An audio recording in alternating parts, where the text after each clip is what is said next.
5, 4, 3.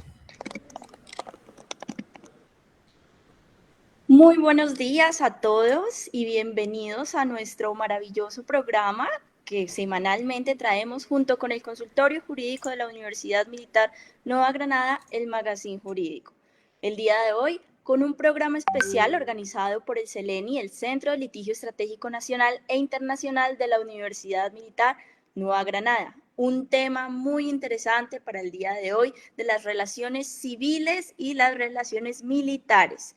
Por supuesto, el consultorio jurídico les invita a participar en el programa del día de hoy de una forma activa y no siendo más, les presento también a mi compañera Sara Patricia y a mi compañera Joyce. Buen día, Joyce, ¿cómo estás?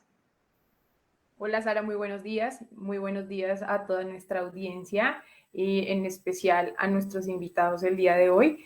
Quiero darles un fuerte saludo a nuestra compañera Sara, Sara Patricia Quintero, integrante de nuestro grupo CELENI, el cual se enfoca en temas de litigio de alto impacto.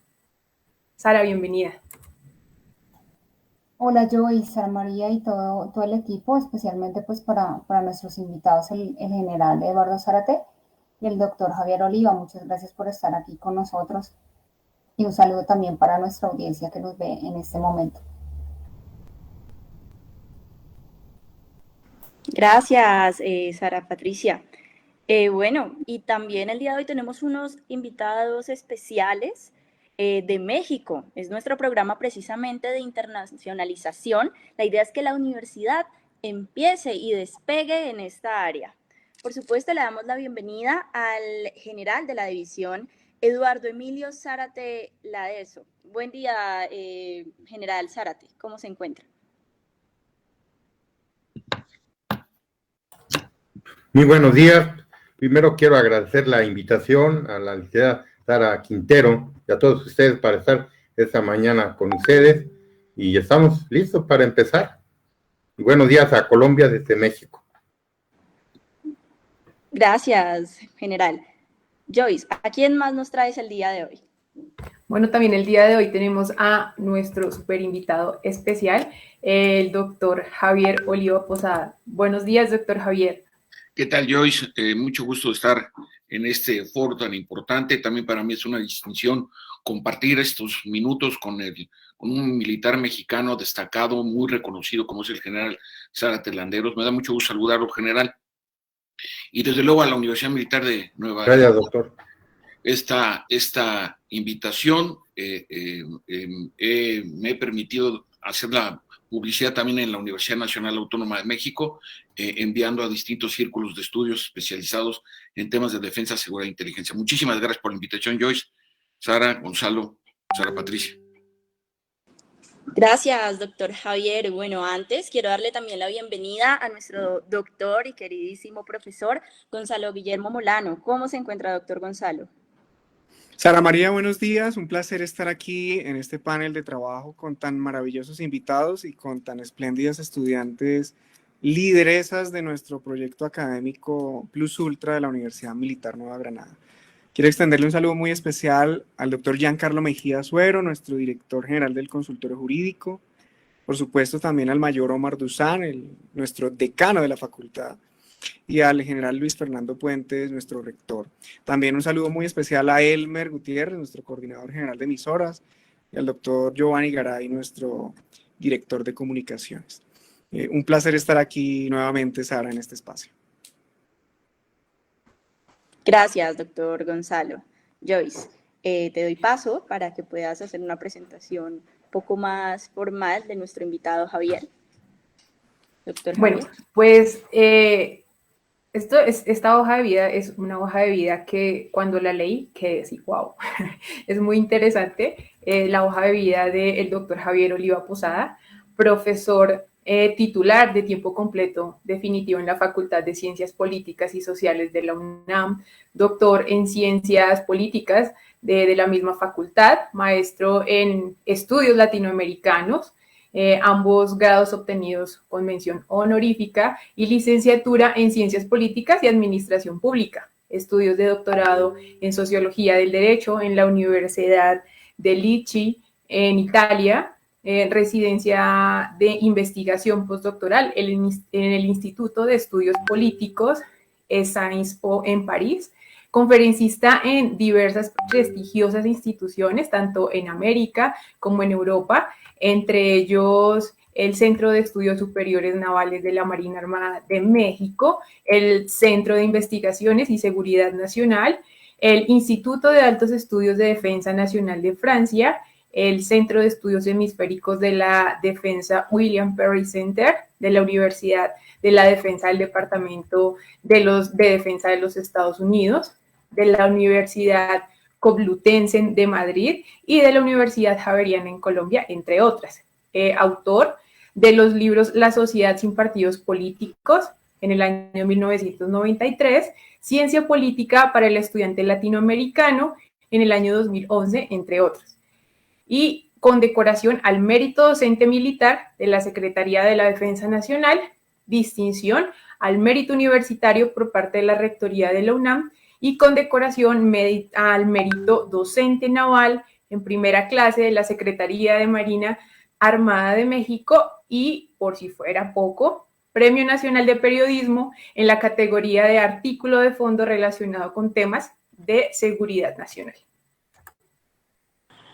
Una amplia hoja de vida y un excelente currículum académico. Felicitaciones, doctor Javier, y por supuesto es un honor contar con su presencia el día de hoy. Gracias. Y también con la presencia del general de división Eduardo Emilio Zárate Landero.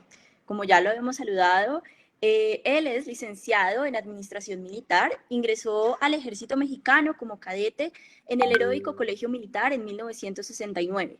Cuenta con una maestría en Seguridad y Defensa Nacional, curso de observaciones militares en la ONU para operaciones en el mantenimiento de la paz, curso en alto nivel de Derechos Humanos que impartió en la Universidad Autónoma de México, doctorado en Educación en la Universidad de Culiacán, Izcalli, conferencista en diversos planteles militares y civiles y en los últimos años ha ocupado algunos cargos como jefe de sección de Quinta, planes estratégicos del Estado Mayor de la Defensa, comandante de la 20ª Zona Militar de Colima en Guerrero y en Chihuahua, director de Educación Militar y rector de la Universidad, del Ejército y de la Fuerza Aérea, y por supuesto ha recibido múltiples condecoraciones y algunas de ellas han sido el Mérito al Docente, Mérito Facultativo, Legión de Honor y de Servicios Distintivos, Distinción Naval y Distinción Militar.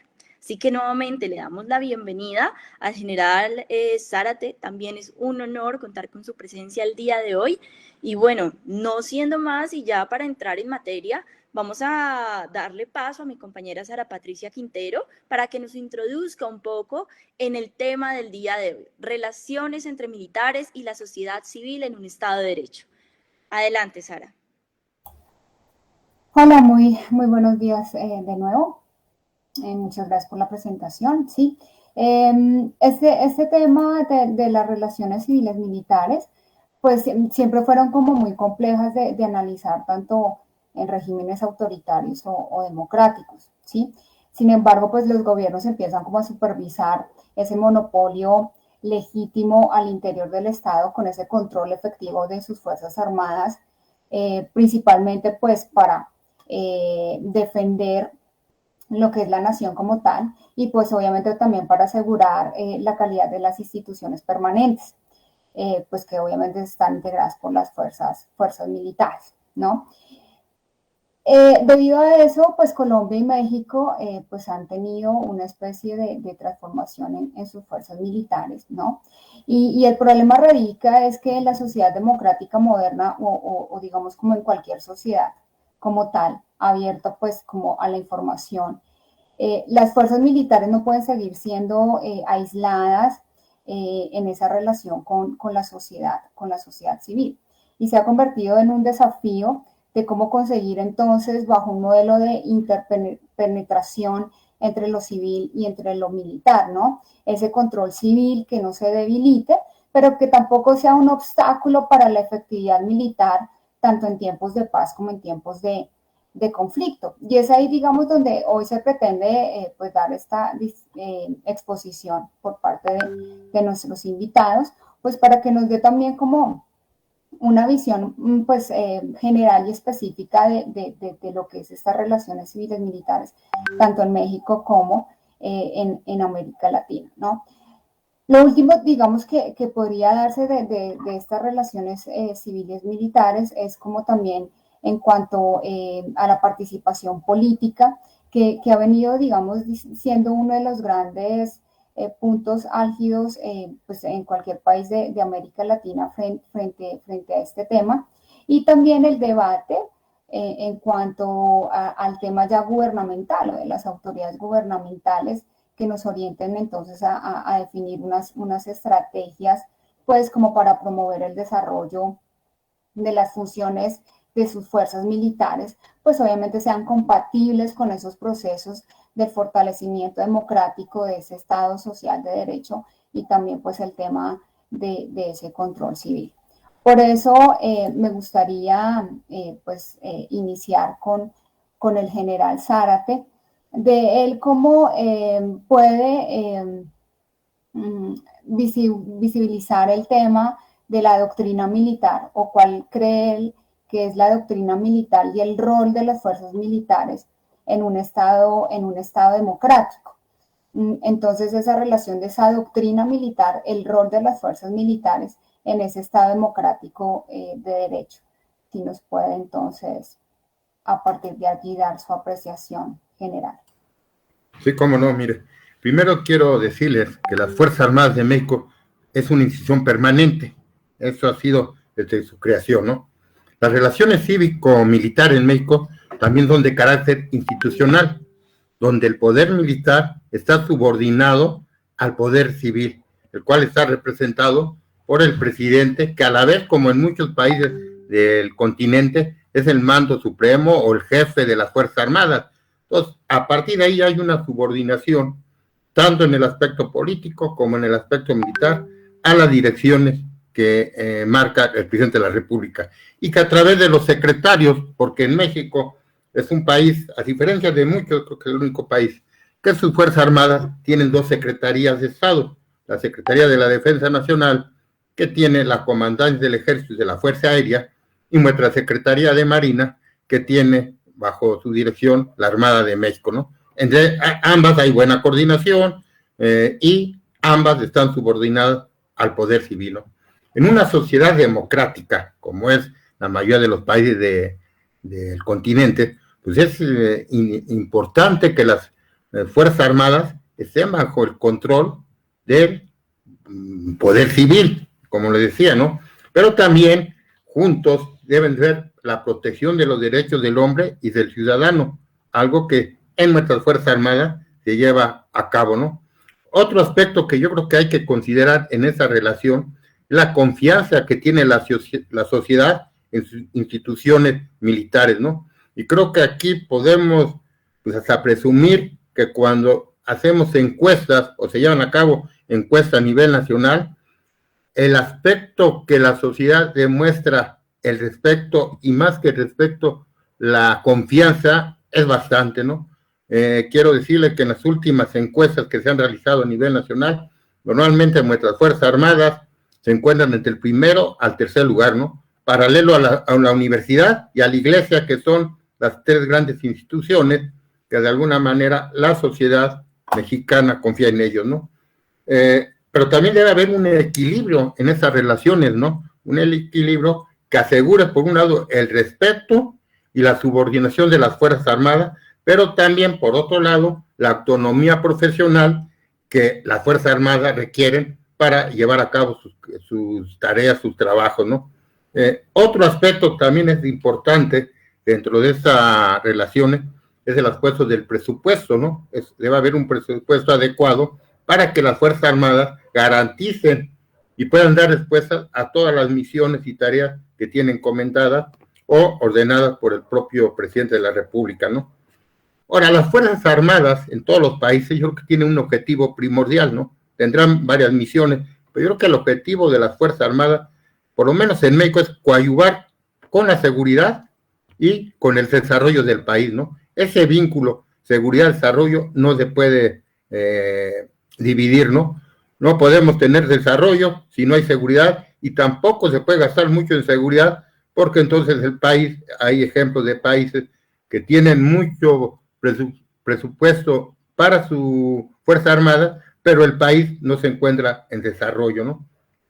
Eso sería, yo creo que como empezaría yo para decir que nuestras fuerzas, su objetivo primordial es la seguridad y desarrollo del país. Y a través de esas relaciones cívico-militar es como se puede coadyuvar a ese desarrollo, ¿no? También las relaciones cívico-militar deben ser en todas direcciones. Debe haber dirección hacia arriba, pero también en los intermedios debe haber esas relaciones, ¿no? O sea, entre los comandantes de zona militar, como con los gobernadores, debe haber esas relaciones, y cuando se llevan a cabo operaciones, con las autoridades civiles, ¿no? Esa sería mi presentación. Muchas gracias, general, por su apreciación. Doctor Posada, a mí me gustaría escucharle usted cómo analiza el rol de las Fuerzas Armadas en un Estado democrático de derecho, ya sea en el contexto mexicano o también de esta visión general un poco más latinoamericana, ¿no? ¿Cuál es ese rol de las fuerzas militares? Muchas gracias nuevamente, gracias por la invitación y un placer estar con el general Zárate Landeros. Miren, lo primero, me puse a preparar algunas notas para esta oportunidad y establecer algunos paralelismos entre el caso de Colombia y el de México, que es muy peculiar. ¿En qué sentido? ¿A qué me refiero? Por lo menos desde 1946, que es cuando tenemos el primer gobierno civil de la posrevolución en México, no hemos observado ninguna acechanza de intentonas militares, tanto en México como en Colombia. Y sin embargo, son dos democracias que se encuentran asoladas por distintos conflictos, sea el caso de las guerrillas en Colombia, el crimen organizado en México. Entonces, como bien señalaba el general Zárate Landeros, las democracias contemporáneas en América Latina, por supuesto, son un soporte muy importante de la propia democracia, es decir, se convierten en garantes del Estado de Derecho y de las condiciones de desarrollo y de seguridad. Sin embargo, a mí me parece, en el caso específico de México, a nivel de los estudios comparativos latinoamericanos, México es el país que peor trata a sus Fuerzas Armadas en términos del Producto Interno Bruto. Solamente nos supera Guatemala. México le dedica el 0.5%, Guatemala el 0.4%, y nada más para compararlo con Colombia, que le dedica el 3.6% del Producto Interno Bruto, es decir, casi 6 veces más que México. Entonces, el nivel de exigencia de tareas y de responsabilidades que tienen las Fuerzas Armadas en México con tan escasos recursos, pues les han colocado en una dimensión de aceptación social verdaderamente notable. Entonces, aquí en México, porque además otra de las características muy importantes, y espero tener la oportunidad más adelante de desarrollar la ubicación geopolítica de México, porque pues, no es lo mismo enojarse con Washington desde Bogotá que desde la Ciudad de México. Entonces, recordemos que Latinoamérica empieza o termina con México en términos geográficos. Y esto le da una connotación muy especial a las características de nuestras Fuerzas Armadas, que, como ya apuntaba el general Zárate Landeros, regularmente se encuentran, pueden ser encuestas privadas o públicas, pero se encuentran en los primeros lugares de aceptación. Incluso apenas en el 30 de junio del 2019 se creó la Guardia Nacional, y en estos momentos ya tiene el 85% de confianza y aceptación ciudadana. Entonces, vamos viendo cómo se va diversificando la agenda de las Fuerzas Armadas en general, y en particular estamos abordando el caso de México. Este es mi primer comentario. Le pido a la moderadora que si me extiendo, porque ya ven cómo somos los profesores de ciencias sociales, que nos da por tomar la legua, como decimos. Doctor Javier, no, muy interesante su intervención. Me interesó el tema del gasto de defensa, ¿no? Porque pues a veces uno tiene la percepción desde Colombia que México, que es como una de las grandes economías latinoamericanas, pues también le dedica así igualmente un buen gasto de defensa a sus fuerzas militares, pero fíjese que no, y puede, digamos, incidir también en ese tema que estamos hablando el día de hoy de las relaciones civiles militares, ¿no? Entonces, muy interesante su apreciación. Y, y también en lo que estamos viviendo en Colombia frente al tema de transformación por esta cuestión del posconflicto, del cual pues también empieza como a tener un auge este tema de las relaciones civiles militares y bueno, y ahí entonces cómo empieza el rol de sus Fuerzas Armadas. Claro, está una constitución que en México igualmente también le da una función a sus Fuerzas Armadas, pero de ahí también, digamos, ese acercamiento hacia la sociedad civil y cómo hacer ese control civil, que es como lo interesante desde aquí. Pero muchísimas gracias, doctor Posada, por esta primera intervención. Yo también quisiera empezar también con usted, doctor Posada, frente al tema de cómo interpretar unos valores institucionales, ¿no? Que tanto lo tienen sus Fuerzas Armadas como la nuestra, como es ese valor del honor, la obediencia, la no deliberación, que ya nos empiezan a preguntar por el tema de la deliberación política por parte de las fuerzas militares, si es favorable o no es favorable, el tema de la jerarquía, el liderazgo en la profesión militar. ¿Usted cree que son simplemente unos valores propios de la institución de Fuerzas Armadas o también puede ser parte de un control social y parlamentario? Doctor Posada. Es que estaba siguiendo las instrucciones de cerrar el micrófono. La lealtad de las Fuerzas Armadas en México, yo quizás sea un tanto audaz lo que voy a decir, pero es propiamente un patrimonio histórico del país. Es decir, la subordinación al presidente de la República, y déjenme citar algo importante en la historia democrática de mi país. Del año 2000 al día de hoy, hemos tenido 3 fuerzas políticas ocupando, diferentes partidos políticos ocupando la presidencia de la República. Comenzamos con Vicente Fox Quesada en el año 2000. En el 2002 se va a gobernar el PRI con Enrique Peña Nieto y a partir del 2018 gobierna el presidente Andrés Manuel López Obrador del partido Movimiento de Regeneración Nacional. Es decir, la consolidación institucional de la democracia en México cuenta con un enorme respaldo de lealtad de la procedencia de las Fuerzas Armadas. Es decir, las Fuerzas Armadas en México trabajan en función de la institución y de la sociedad en su conjunto. No, por eso es muy importante el tema de la no deliberación. Yo lo que sostengo, y lo he escrito y lo converso ahora con este distinguido auditorio, en México las Fuerzas Armadas son apartidistas, pero no son apolíticas, porque la política tiene que ver con la construcción de las instituciones, tiene que ver con el apoyo a la sociedad, tiene que ver con el compromiso. Los mandos, y escuchábamos el extenso currículum militar del general Zárate Landeros, pues lo mismo trabajan con presidentes municipales o alcaldes de una orientación ideológica político-partidista que con gobernadores, senadores o diputados federales, y desde luego presidentes de la República, gobernadores. Entonces esto es muy importante tomarlo en consideración, porque es ahí donde yo trato de comunicarme con ustedes en el sentido de la confianza, no solo social, sino institucional que se le tienen a las Fuerzas Armadas en México y que han ameritado, y me parece que con razón, han ameritado estudios, análisis desde distintos centros de investigación a nivel internacional sobre este sentido. Valores, axiología propiamente dicho, para hablarlo con más precisión, como el patriotismo, la vocación de servicio, el espíritu de cuerpo, la lealtad, es decir, todos estos elementos. Cuando yo he tenido como civil la oportunidad de ingresar a instalaciones militares y Sara, ves en los muros, ¿no?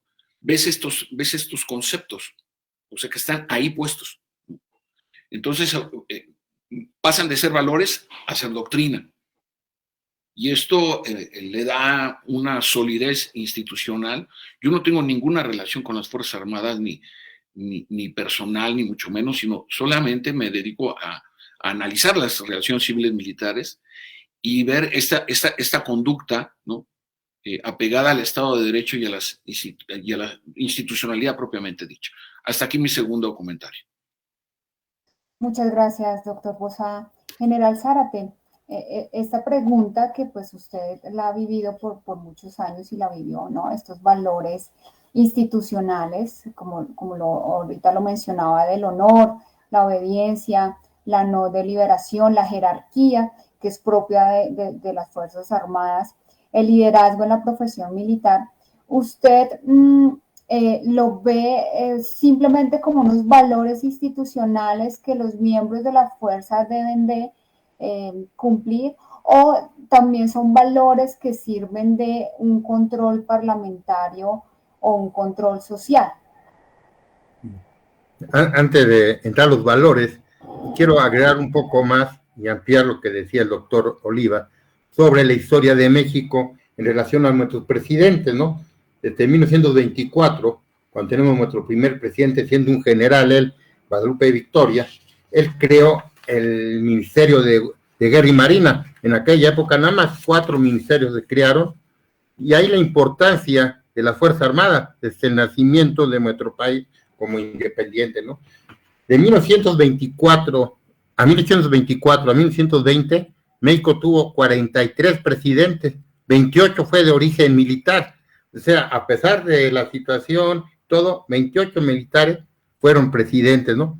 Y luego ya vino un cambio, ya en nuestro México más moderno, de 1920 a 46, que seguían siendo presidentes militares, ¿no? De 8 presidentes, 5 fueron presidentes. Y cuando llegó nuestro primer presidente civil, que fue en 1946, ya se había fundado un partido político, que era el PRI, el cual duró 70 años en el gobierno, ¿no? Y como lo tocaba el doctor Oliva, cuando llega nuestro primer presidente de otro partido, había esa incertidumbre. ¿Qué va a pasar con las Fuerzas Armadas? Pues, ¿qué pasó? Que siguió la lealtad al presidente de la República. Creo que fue de las secretarías, igual que Marinas, que menos problemas tuvieron para adaptarnos al nuevo gobierno. Hoy tenemos otro gobierno y las Fuerzas Armadas siguen siendo leales en base a nuestros principios. ¿Y por qué les digo esto? Porque nuestros valores, desde que entra uno como cadete, desde joven, 15 a 10, cuando eran de 15 años, hoy entrar a nuestros planteles militares son jóvenes de 18, 19 años, partes son inmediatamente que conozcas cuáles son los valores de la institución, ¿no? Todas las instituciones, todas, tienen sus valores, y estos valores son los que le dan forma o son los fundamentos que rigen la vida de esa institución, y toda la gente que está en esa institución, pues debe apegarse a estos valores. En nuestro ejército, en nuestras Fuerzas Armadas, hay valores que son estos los que le da fuerza a esa institución. Son el honor, el valor, la abnegación, el espíritu de cuerpo. Creo que ese es un valor muy señalado en las Fuerzas Armadas de todo el mundo, ¿no? Ese gran espíritu de cuerpo entre los soldados, entre el comandante, entre el jefe, ese es un valor. El patriotismo, el querer a nuestro país, la honradez, la disciplina, que es la base de las Fuerzas Armadas en el aspecto de mantener unas leyes, pero mantener la disciplina interna, y la lealtad. Yo creo que la lealtad, todas se van de alguna manera coordinando, van haciendo que el individuo que entra a las Fuerzas Armadas, a través de estos valores, se maneje en el instituto. Aquel joven o soldado que no puede, más que reconocer, meterse esos valores en su cuerpo y sentirlos, va a salir del ejército, ¿no? Y esos valores se mantienen hasta cuando uno termina en el activo y continúa, ¿no? Pues es una formación ya, eso lo ve uno, lo siente por el país, trabaja uno por esa lealtad, y con ella la lealtad debe ser al mando supremo, al que está como presidente de la República, pero también la lealtad a nuestros compañeros, al subordinado, pero sobre todo al pueblo de México. Ahí es donde creo que ese reconocimiento o esa aceptación del pueblo de México a sus Fuerzas Armadas es por la lealtad que demostramos cuando trabajamos en cualquier parte de la República, ¿no? El honor, pues respecta, es el valor que representa el respeto a uno mismo, ¿no? Si yo hago todo con honor, si me manejo en ese valor, voy a poder dar cumplimiento a todas las misiones, ¿no? Y como les decía, desde que causa alta uno, inmediatamente encuentra uno a ver estos valores. Ya lo hablaba el doctor Oliva, entra uno a los campos militares y en nuestros muros, en nuestras avenidas, en las instalaciones, en el comedor, en el dormitorio, ahí están los 8 valores. Entonces, la persona, nuestros soldados, nuestros elementos, no solamente se les enseña en el aspecto académico, sino lo van aplicando y diario lo van viendo, diario se va repitiendo estos valores y en el actuar de las Fuerzas Armadas vemos estos valores, ¿no? Va pasando el tiempo y uno ve que los valores permiten ser mejores líderes, poder actuar con rectitud. Esto lo permiten estos valores, ¿no? Y para ser mejores, pues debemos aplicarlos en todas partes, ¿no? Y con eso creo que las Fuerzas Armadas de México servirán mejor a nuestra patria y, por otro lado, podemos ser diferentes a otras instituciones, ¿no? Creo que actualmente las Fuerzas Armadas de México es un pilar fundamental para el Estado mexicano.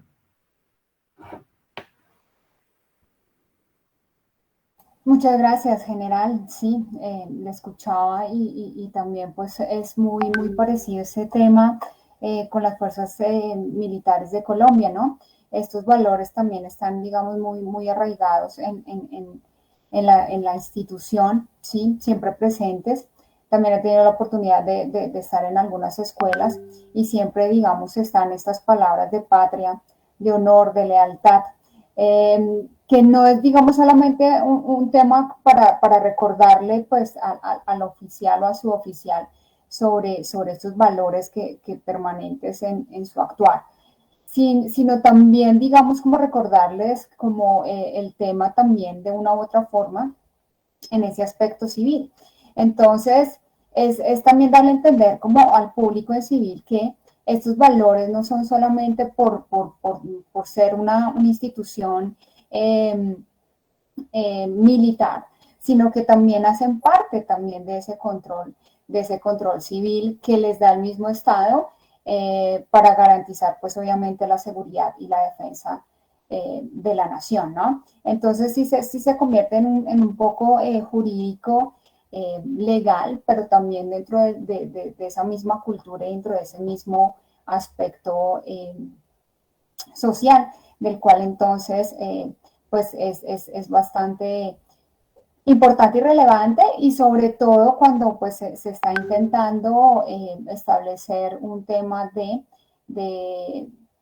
repensar, de reconceptualizar esa relación civil-militar, ¿no? Y hay una pregunta que también quiero iniciar con usted, general Zárate, que es el tema del servicio militar, ¿no? Que el servicio militar, por ejemplo, en Colombia es obligatorio, ¿sí?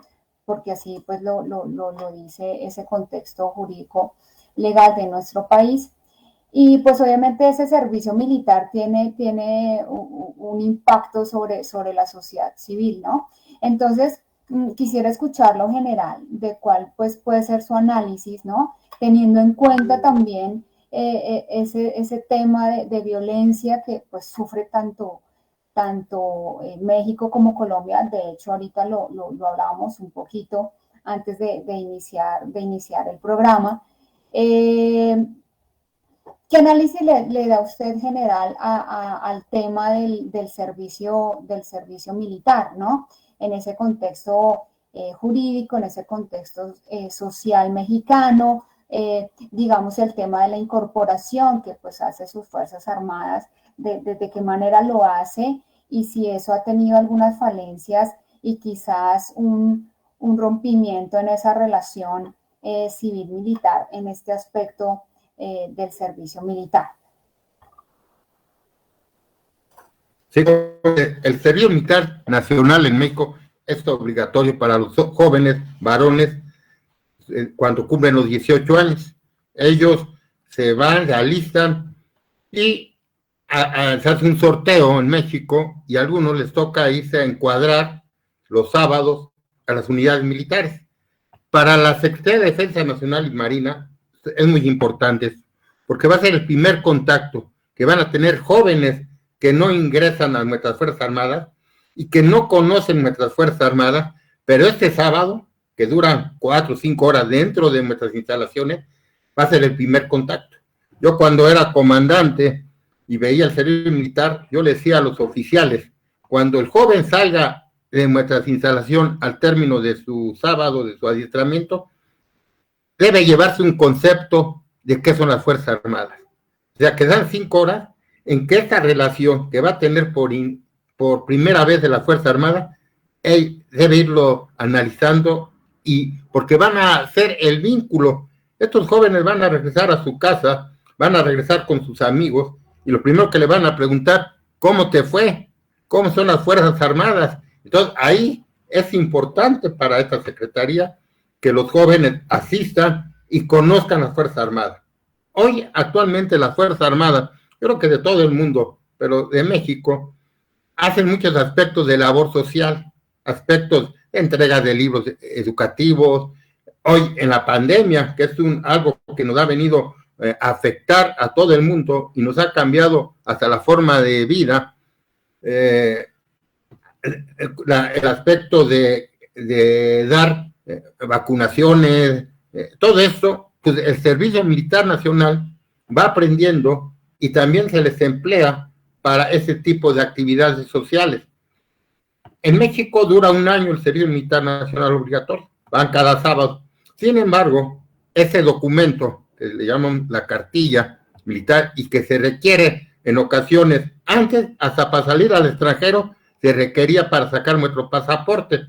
Eso ya se eliminó hace tiempo, pero hay lugares que lo piden, porque puede ser como un buen antecedente, que el joven ya pasó por lo menos 50 semanas en una instalación militar y tiene otro tipo de visión, un tipo de disciplina.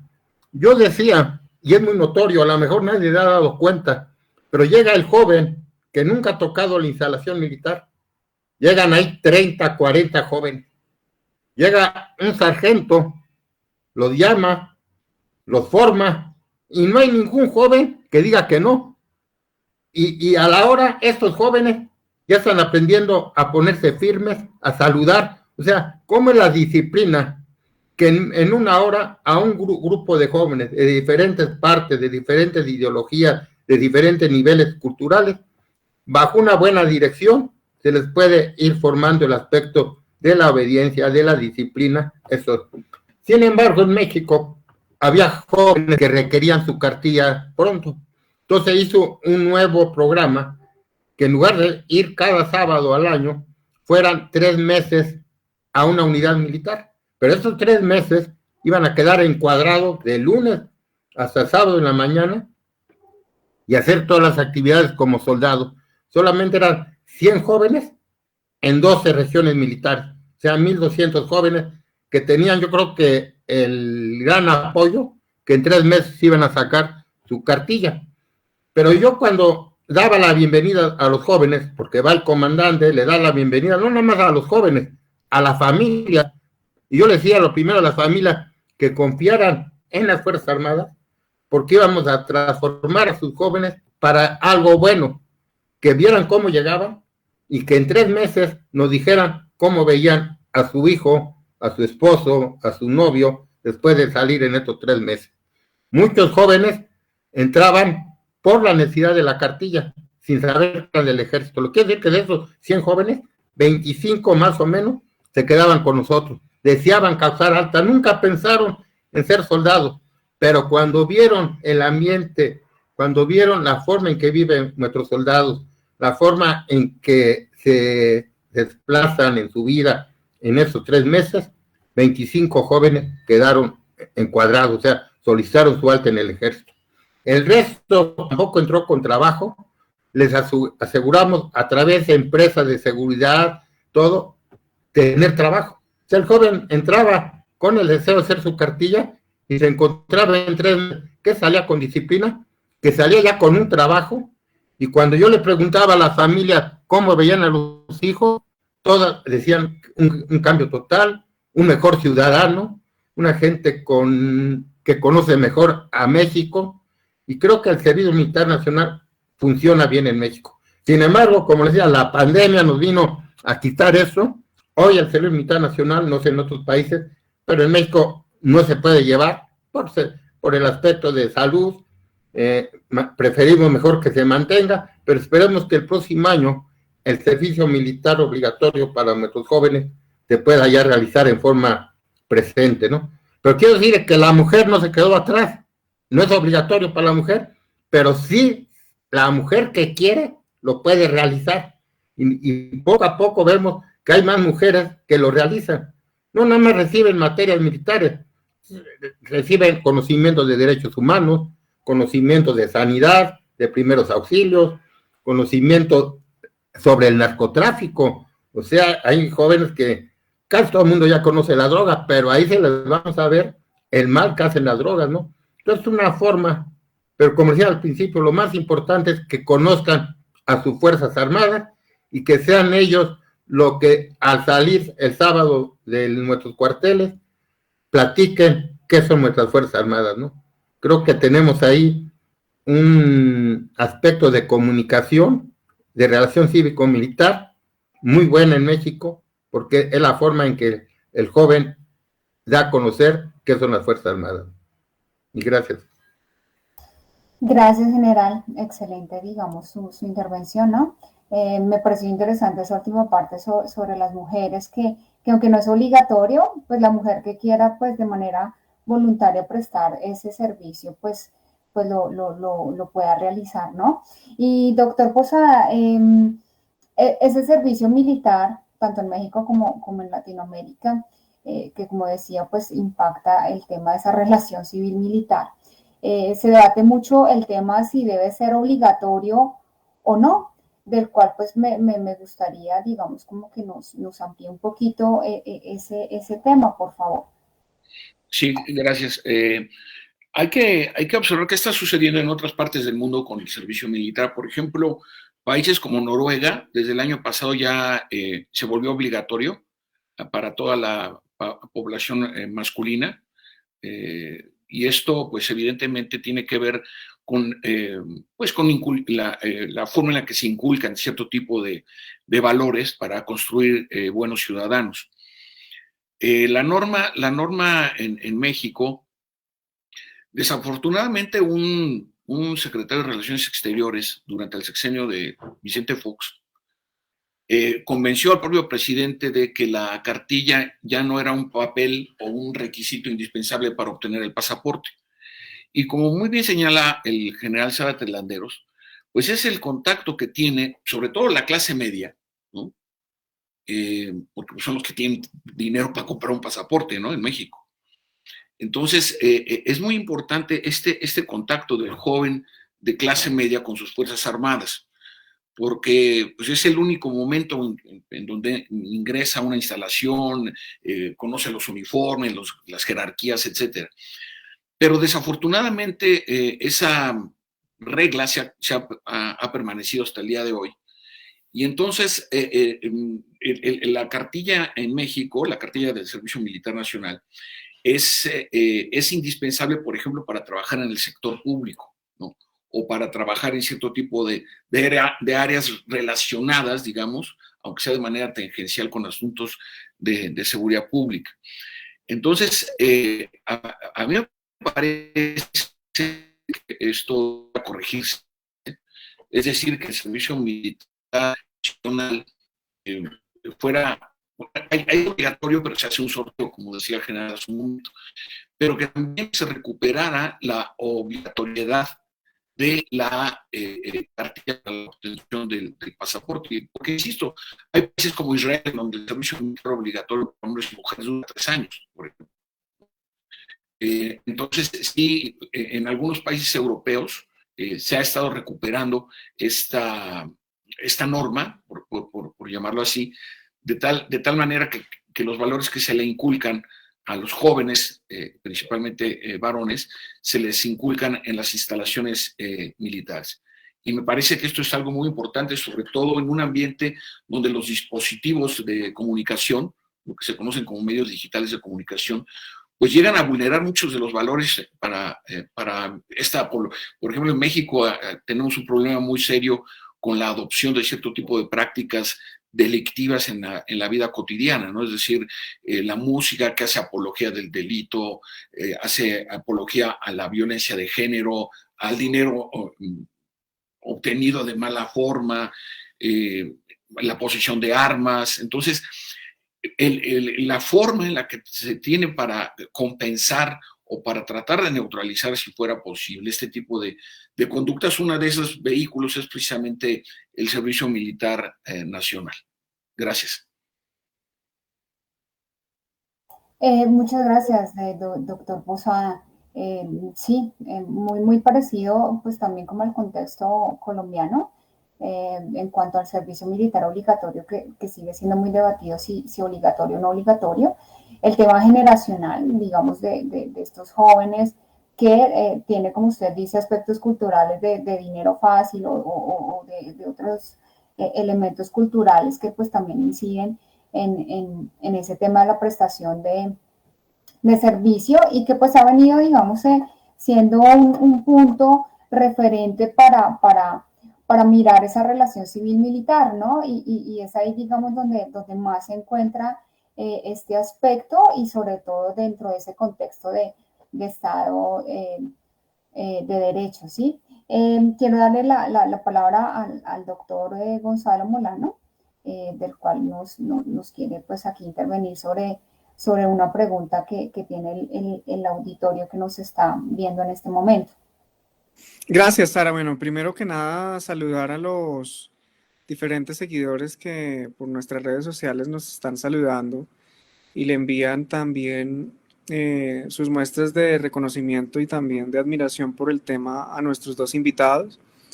Saludos a Ricardo GB, a Natalia Casas, nuestra profesora Natalia Casas, a Daniela Saboyá, a Ligia Yolanda Núñez, a Augusto Núñez, por supuesto a nuestro doctor Jan Mejía, que hace un rato nos dejaba un comentario allí de la importancia de que las fuerzas militares puedan ser reconocidas en su esencia como propia de la naturaleza humana, y es expresar un contenido político. No pueden ser apolíticas, pero sí totalmente apartidistas, como bien lo decía el general, apartidistas y no deliberantes, que es un tema que nos comenta aquí en Colombia, pues no se tiene muy claro por parte de las élites y contraélites. Hay algunas preguntas de la audiencia, Sara, digamos que son variadas, pero si quieres podemos dejarlas para ahorita al final.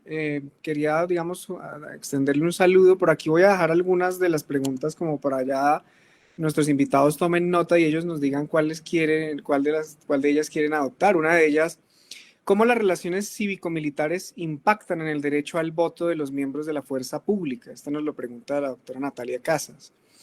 Otra pregunta: frente a la prestación del servicio militar, ¿cómo podría afectar social y políticamente en países como Colombia o México si se llega a eliminar su obligatoriedad en la prestación del servicio? Y si esto es posible hacerlo en el contexto actual de violencia o qué otras alternativas hay. Y también nos preguntan sobre temas de corrupción y criminalidad al interior de las Fuerzas Armadas, si esto acaso no podría mitigarse con mejores procesos de incorporación y qué avances hay en este aspecto en políticas de incorporación en los últimos años. Allí algunas de las preguntas que nos dejan nuestra audiencia. Sara, si quieres, puedes transmitirle de una vez alguna de esas preguntas a nuestros invitados o terminar el tema y ahorita al final la retomamos. Y antes de volver contigo, recordarle a nuestra audiencia, estamos en el aniversario número 40 de nuestro consultorio jurídico y centro de conciliación. y por lo tanto queremos también invitar a nuestros usuarios para que formulen todas sus consultas a través del teléfono en Colombia, el 350-242-7852, repito, 350-242-7852, o a través de los correos electrónicos que pueden ver en la selección de mensajes que en este momento se está dejando en el chat. Vuelvo contigo, Sara. Muchas gracias, profesor Gonzalo. Quizás dejamos estas preguntas al final. Yo quisiera seguir con aquí y analizando con nuestros invitados un tema ya propiamente jurídico que creo que nos afecta pues a nivel colombo-mexicano, pero también a nivel latinoamericano, y es el tema de la justicia penal militar. Sobre todo pues para nosotros en este tema de transformación de fuerzas militares, y que bueno, yo quisiera pues iniciar con el general Zárate sobre qué escenario puede usted visualizar, general, en cuanto a la justicia penal militar en México y en América Latina. Digamos, cómo se ha dado este tema, tanto en lo político, en lo jurídico, pero también en lo social, ¿no? Que es un tema también que pues tiene una gran relación con lo que estamos hablando, estas relaciones civiles militares, ¿no? Entonces, ¿qué escenario nos puede ver allí en cuanto a esta justicia penal militar en su país y en América Latina? Pues sí, mire, primero quiero decir que nuestro sistema, pero a nivel nacional, desde del 2008, 2009, empezó a tener unas reformas, empezó a cambiarse, tratando de buscar que en el aspecto fuera mucho más rápido el aspecto de jurídico, y si se iba a cambiar las reformas jurídicas o la forma de la justicia, pues también iba a afectar de alguna manera a la institución, ¿no? Nosotros contamos con una Dirección General de Justicia Militar que inmediatamente se sumó a los trabajos a nivel nacional para realizar estos cambios, ¿no? Hubo algunos cambios, principalmente yo diré, hasta de nombre, de cómo eran antes nuestras instituciones jurídicas, y ahora todo vino cambiando, pero siempre quedó un tema que creo que es más que polémico a veces, que es el fuero de guerra, ¿no? Este siempre ha quedado. Sin embargo, quiero decir que en México, en nuestra Constitución, en el artículo 13, habla perfectamente qué es el fuero de guerra, ¿no? Porque cuando se oye la palabra fuero, creo que desde la historia siempre se ha utilizado el fuero como si fuera algo, un privilegio, ¿no? Y había diferentes fueros en el aspecto religioso, cuando estaba nuestro primer emperador, también había fuero para la monarquía, y había fuero militar, ¿no? Hoy, actualmente, nada más hay el fuero de guerra. Y entonces, pero el fuero de guerra es tan importante en la institución y en el país, que es la forma de mantener la disciplina dentro de las Fuerzas Armadas. Si nosotros quitáramos, porque también hubo comentarios de que por qué no se quitaba el fuero de guerra, y ya que, pues, cómo iba a ser castigado los militares aparte y no por las leyes. No, el fuero de guerra es lo que permite mantener la disciplina interna. Si nosotros quitáramos el fuero de guerra, pues ya no seríamos ejército, seríamos un grupo ahí de armados, sin ninguna ley, sin ningún reglamento. No, el fuero de guerra permite esto, mantener la disciplina, ¿no? Pero también el fuero de guerra es exclusivamente para nuestros militares, porque hay ocasiones, por las actividades que realizan el ejército, si llegábamos a detener a alguien que cometía un delito, no, ese va a ser castigado por las leyes, por el fuero federal, no va a ser castigado por nuestros jueces. El fuero de guerra es exclusivamente para ser impartido hacia el personal militar. Se hablaba de nuestros familiares, tampoco. Estos son si comete un familiar de un militar un delito, es castigado por el fuero común o el fuero federal, ¿no? Y también, si un militar comete un delito fuera de los delitos militares, se le aplica el fuero federal. Entonces, quiere decir que el militar, en lugar de ser un privilegio, tenemos nosotros dos formas. Si cometemos el delito sin estar en aspectos operativos, sin estar en actos del servicio, nos va a castigar el fuero federal. Pero si cometemos ese delito dentro de una operación y está dentro de los delitos que marca el fuero de guerra, nos van a castigar por los dos. Un ejemplo, si alguien comete el delito de traición a la patria, pues a lo mejor un ciudadano lo comete y el tipo de pena va a ser menor. Pero traición a la patria está dentro de los delitos del fuero de guerra. Y ahí es cárcel, es otro tipo de castigo. Entonces, vean la diferencia. Entonces, no es un privilegio, es una forma de aplicar nuestra conducta dentro del interior de la Fuerza Armada, ¿no?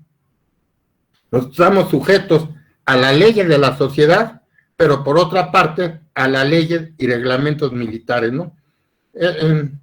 Son normas, en las Fuerzas Armadas mexicanas se cuenta con normas muy específicas para aplicar no solo las leyes militares, sino los reglamentos y todas aquellas, de eso depende las acciones que realizamos. Todas las acciones que realizamos están sujetas a unas leyes. Entonces, por eso es importante que el fuero de guerra continúe y se mantenga. No, yo creo que en todas las Fuerzas Armadas. Esa sería mi opinión sobre el aspecto del fuero de guerra y cómo llevamos a cabo nuestra justicia. Y hablando ya al terminar, también se habla mucho del aspecto de los derechos humanos, ¿no? Y creo que actualmente, y para dar un ejemplo, exactamente el día de ayer, nuestro general secretario daba a conocer un nuevo programa a través de otras instancias para que nuestro personal militar, pero no nada más el personal militar de abajo o medio, sino incluyente el personal militar de altos grados, de funcionarios, reciban capacitación sobre los derechos humanos. Y cuando escucharon mi currículum, yo por eso realicé unos estudios sobre derechos humanos en la Universidad Autónoma, porque fue para todos los militares, para todos los generales, porque sabemos que es algo que ya entró en México y que de alguna manera para las Fuerzas Armadas no podemos realizar nada si no respetamos los derechos humanos como está aplicado. Es una materia en todos nuestros planteles militares, es una asignatura en todos los niveles de adiestramiento y creo que también es otra forma en que la sociedad ve a los militares tu actuar que sea adecuado a la ley y al respeto a los derechos humanos. Gracias, general. Doctor Oliva, una preguntita adicional de este tema de la justicia penal militar, y es el tema de los jueces o magistrados de este tribunal federal, ¿son también militares o tienen ese componente civil en este tema de justicia penal? No, son jueces especializados militares, es lo que se llama los servicios, en este caso el Servicio de Justicia Militar. Y tiene que ver el tema de la justicia militar es fundamental para la estructura disciplinaria de la institución. Un militar en México, si comete un delito, tiene que enfrentar doble proceso, uno como ciudadano y otro como militar. Entonces, la forma bajo la cual se ven expuestos los militares en México, sobre todo, yo puedo decir desde hace como aproximadamente unos 40 años, para hablar en números redondos, en donde el poder civil consecutivamente ha recurrido a las Fuerzas Armadas para tratar de contener y hacer frente a las actividades delictivas. Entonces, los militares en México se ven muy expuestos en estas labores porque, pues, evidentemente, el adiestramiento, aunque sea una obviedad, pero hay que decirlo, el adiestramiento entre un militar y un policía, puede ser municipal, estatal o federal, eso no es tan importante, es muy diferente. Entonces, el militar, para poder, por ejemplo, responder a una agresión delictiva, primero tiene que ser agredido, ¿no? Y los delincuentes tiran a matar. Entonces, la presión que hay sobre los militares mexicanos que están implicados desde hace décadas en labores de apoyo a la sociedad y a las instituciones civiles para resguardar la seguridad pública, es lo que los ha expuesto, ¿no? Y con cierta frecuencia, pues vemos organizaciones, centros de derechos humanos, organizaciones no gubernamentales, que es un poco fuerte lo que voy a decir, pero es real, ¿eh? Varias de ellas auspiciadas y financiadas por el crimen organizado.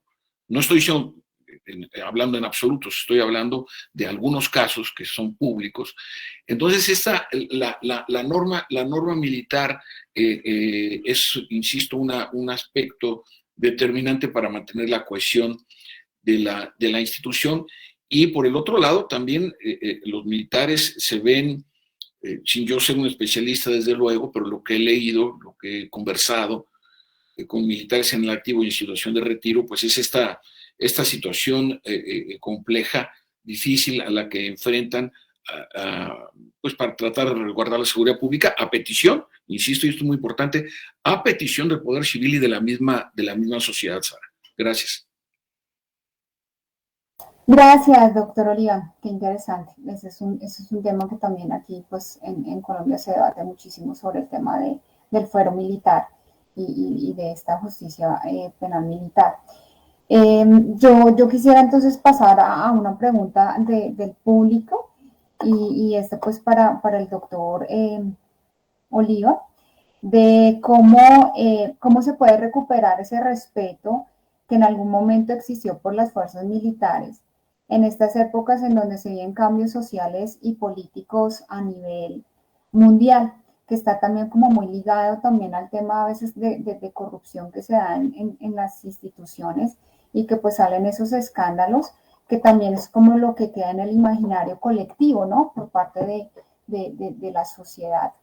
Entonces, cómo recuperar también como este tema un tanto cultural que estábamos viviendo acá en América Latina.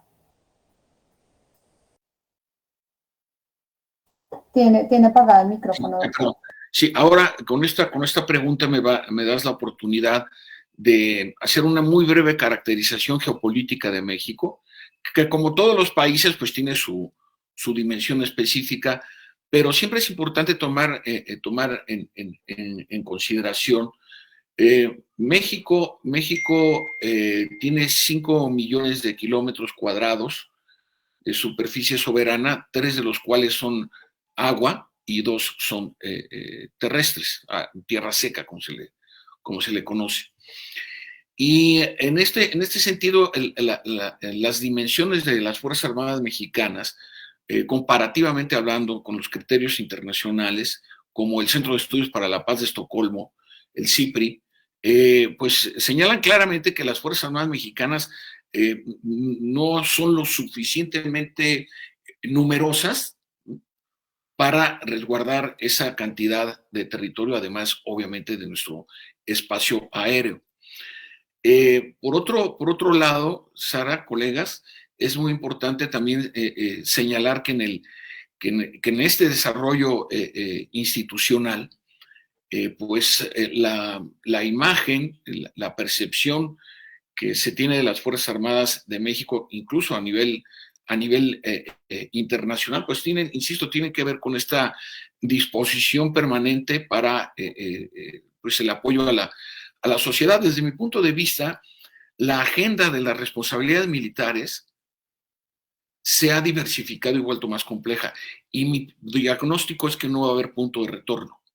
Es decir, el cambio climático, por ejemplo, los conflictos armados no convencionales, como los que han enfrentado México y Colombia en muy distintas dimensiones, pero finalmente lo son. Pues están llamando a que las Fuerzas Armadas adquieran otra dimensión. Ahí tenemos a la Fuerza Aérea Española combatiendo los incendios, ¿no? de hace algunas semanas, o el ejército de tierra alemán ayudando en el norte del país, de Alemania quiero decir, en inundaciones que no se habían dado en 150 años.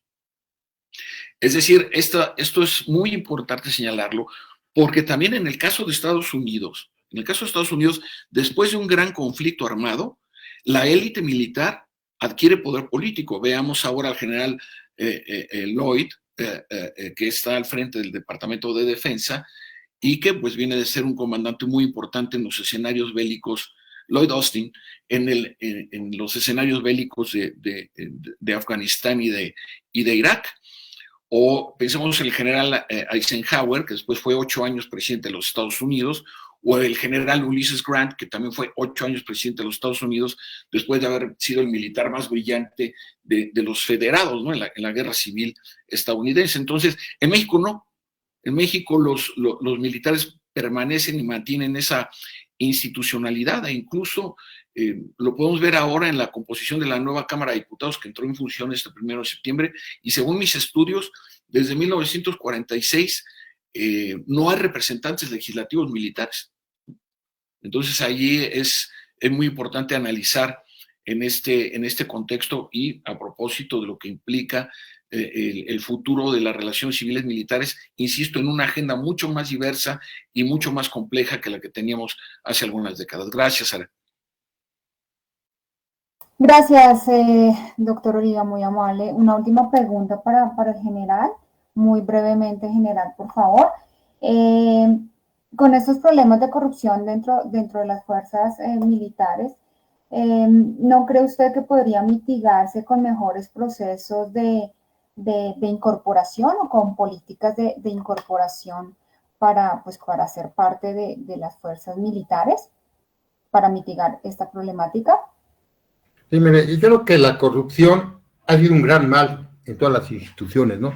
Sin embargo, así como hay índices para calificar el desarrollo humano, índices o encuestas para ver la opinión sobre las instituciones, cuando se habla de la corrupción, normalmente las Fuerzas Armadas son las que tienen, si no menos corrupción, las que menos son dañadas por eso, ¿no? Y yo creo que, como cuando hablamos de los valores, por los mismos valores, no quiero decir que no hay gente, ¿no? En todas las instituciones siempre habrá alguien que se va por un lado mal, pero la misma institución, la misma forma de la institución, como es organizada, cuando algún elemento se encuentra fuera de lo que son las leyes, nuestros reglamentos, pues tiene que abandonar esa institución, ¿no?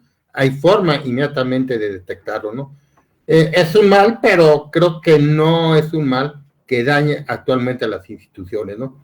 Lo que sí, como decía el doctor Oliva, hoy actualmente en las Fuerzas Armadas, por lo menos yo creo que la del mundo, pero la de México, estamos en otros campos que posiblemente habrá gente que diga, no les toca, pero cuando vemos nuestras 5 misiones que tienen las Fuerzas Armadas, pues todas las tareas que venimos realizando actualmente, pues son las que se han realizado en años anteriores. Sin embargo, hoy los medios de comunicación, la tecnología, hace inmediatamente llegar a todo el mundo la información, que antes hacían, pero no se llegaba, ¿no? Las Fuerzas Armadas de México, yo creo que por eso tienen mucha aceptación en la población nuestra, por las actividades sociales que se realizan. Estamos por la misma situación geopolítica, todos hablaba, pues es un país que en los últimos años, después de la Segunda Guerra Mundial, no hemos tenido ningún problema bélico de invasión y nada. Hemos tenido, pues como muchos países, tenemos el gran problema del narcotráfico, pero también hemos realizado otro tipo de tareas de labor social, ¿no? Y tenemos un plan dentro de las misiones, que una de las misiones es coadyuvar o auxiliar a la población en caso de desastre, reconocido mundialmente. Hemos ido como nuestras Fuerzas Armadas han ido a Colombia en 2 ocasiones a aplicar este plan, que es el plan DN3E, para auxiliar a la población en caso de desastre, ¿no? Ha sido un plan que también nos ha permitido acercarnos a la población. Y cuando uno es comandante y tenemos que aplicar este plan, cuando viene, no sé, México es un país que hay huracanes, todavía estamos ahorita en época de huracanes, es un país que se presenta igual que en Colombia, terremotos. Entonces, cuando vienen esos problemas fuertes que dañan a la población, pero daña tanto a la gente baja, media y alta, eso no discrimina. Entonces, entran las Fuerzas Armadas. Y yo le decía que cuando hacemos una misión, a veces pasa un tiempo para ver los resultados y poder en un momento valorarlos y recibir a veces un agradecimiento, o sea, fallamos, ¿no? Pero cuando aplicamos el plan de N3, es en forma inmediata. En el momento que va un soldado y salva una vida, o saca un bien, o arregla una carretera, o da de comer a una gente que perdió su casa, el resultado es inmediato. O sea, la gente, claro, tenemos un sistema de protección civil que el ejército coadyuva, pero cuando aplicamos el plan de M3, tomamos el mando, aunque sean otras responsabilidades lo que debieron tomar el mando, por la preparación, el adiestramiento y el conocimiento de aplicar este plan de N3, es un acercamiento notable a la población, ¿no?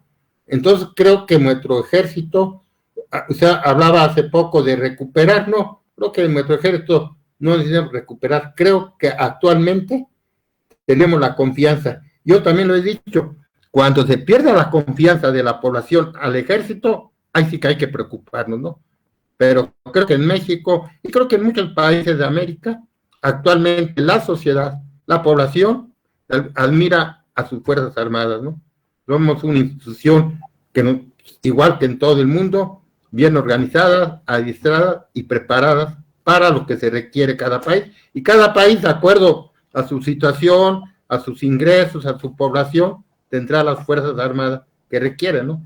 Colombia y México, creo que son dos Fuerzas Armadas que se parecen mucho, actúan sobre un problema grave que es el narcotráfico, y si nosotros vemos el ranking mundial de Fuerzas Armadas, creo que Colombia actualmente está en el lugar 38 y México está en el lugar 42, ¿no? Es muy parecida la actuación y la integración de las Fuerzas Armadas de Colombia y México para auxiliar a su población y coadyuvar al desarrollo de su país, ¿no? Gracias, general, muy amable por su intervención. Así es, esto pues ya podemos concluir en nuestro tema interesante del día de hoy. Quiero agradecer muchísimo a usted, general Zárate, por sus grandes intervenciones el día de hoy. E igualmente también al doctor Oliva, muchísimas gracias. Vemos, digamos, como este tema pues cobra cada vez un interés por parte de Fuerzas Armadas y también por parte de la sociedad y también del ámbito académico. Los invito a los que me están viendo en este momento que entren a la página web Libros SMIC. Allí encontrarán un texto, un libro donde soy editora y básicamente se habla sobre este tema de relaciones civiles militares. Se llama así, las relaciones civiles militares, el rol de las Fuerzas Armadas en Colombia y en América Latina. Muchísimas gracias y les dejo acá con mis compañeras Sara María y Joyce para entonces ya cerrar nuestro gran especial del día de hoy. Bueno, muchísimas gracias a todos nuestros invitados. Hemos llegado al final de nuestro programa, Magazine Jurídico Neogranadino, Actualidad con Perspectiva Jurídica, el cual transmitimos todos los viernes a las 10 de la mañana. Digamos que hoy fue un espectacular programa y le doy las gracias a nuestros honorables invitados por su participación, al doctor Gonzalo Guillermo Molano, director de nuestro grupo Seleni, a mis compañeras Sara Guevara y Sara Quintero. Qué bueno poder compartir con ustedes y acompañar este programa. Hasta luego. Bueno, Gracias. nos vemos en una próxima. Hasta pronto. Gracias a todos. Gracias. Nada, para despedirme, me dio mucho gusto saludarlos y estar con el doctor Oliva Posada, como ustedes vieron, un gran académico, conocedor del tema de seguridad nacional, pero ante todo un gran conocedor de las Fuerzas Armadas de México y del mundo, ¿no? Gracias, general. Muchísimas gracias. Gracias, general. Gracias, Sara. Felicitaciones. Vale, que sea. Gracias. Hasta la próxima.